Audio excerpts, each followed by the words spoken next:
గత ప్రభుత్వంలో ఎన్నో ఇబ్బందులు పడ్డామంటున్నారు గోవా గవర్నర్ అశోక గజపతిరాజు.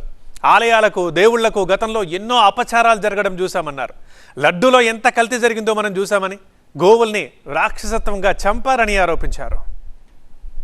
ఎందైతే గతంలో మనం అపచారాలు చూస్తున్నాం, నేను చెప్పక్కర్లేదు, మీరే రాస్తా ఉన్నారు.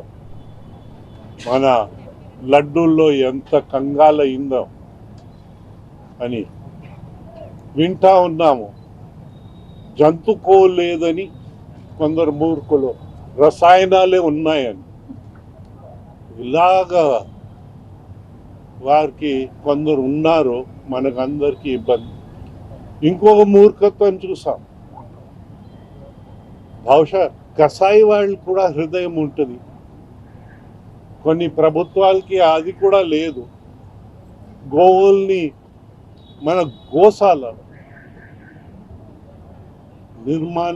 నిర్మానుష్యం అనాలా, ఏమనాలి, అమానుషంగా, అంటే రాక్షసుడు కూడా కొంచెం హృదయం ఉంటుంది, వీరికి అది కూడా లేకుండా సంపడం, ఇవన్నీ మనం అందరూ అనుభవించున్నాం.